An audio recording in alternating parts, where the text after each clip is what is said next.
Good evening. I'm here with Congressman Scott Tipton from Colorado's 3rd Congressional District. First of all, I'd like to say thank you for making the trip out here to Denver to be with us for this event this evening. This year marks NAIRA's 12th year. We've grown both here in Colorado and our presence nationally. In your opinion, what has created the success for NAIRA as a political organization?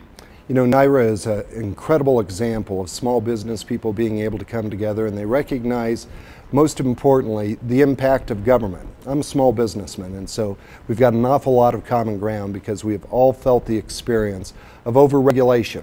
We aren't calling for no regulation, but common sense regulation. We're all deeply concerned about the tax implications. We need to be incentivizing growing our businesses and creating those jobs, particularly in these tough economic times.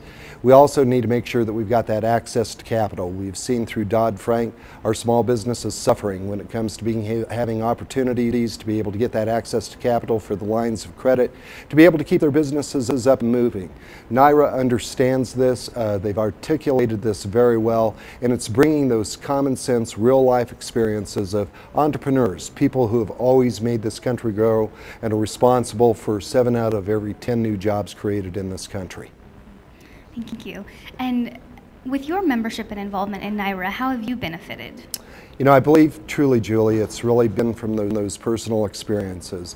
There's nothing better than sitting down with an individual who's exposed their own capital to risk, who is working those 12, 14, 16-hour days a week, 7 days a week, and hearing how government is impacting them, hurting their ability to be able to preserve the jobs that they already have and to be able to create more jobs to put people back to work. As many of us in small business truly understand, you oftentimes spend more time with the people you work with than your own family members. And as a matter of fact, they become like family. These are people that are expressing those concerns, and how what we're seeing come out of Washington right now is inhibiting their ability to be able to preserve and protect those jobs, and also to be able to grow those jobs, to be able to create more opportunity for other Americans.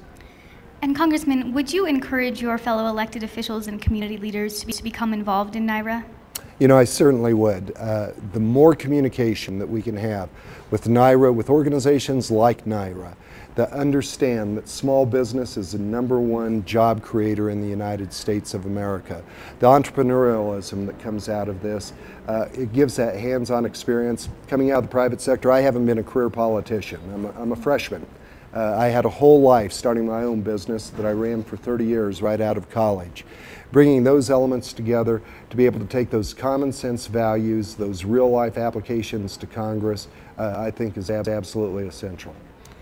And I'd like to take a minute, Congressman, if you would share a little bit with us about your campaign and how the NAIRA community can help. You bet. You know, we've already received support from NAIRA members, and we've got a targeted race in our district right now. Colorado is going to be an epicenter for this upcoming presidential election. And while many of the NAIRA members may not be able to vote for me, I can certainly vote for them. We need to make sure that we have people in Washington right now that have lived that real life experience of being a small business person, that can relate to entrepreneurs who are striving to be able to keep those businesses open and to be able to grow their economy and to be able to create more jobs. And so we've got a competitive race. We feel very optimistic right now about our chances about returning to Washington to continue to fight for that common sense message and good strong American values as well. Well, Congressman, you've made it clear how you support NAIRA's mission of promoting economic and political opportunity for the Asian American community and Colorado as a whole, and we really thank you for that work. Absolutely. It's my pleasure, and thank you.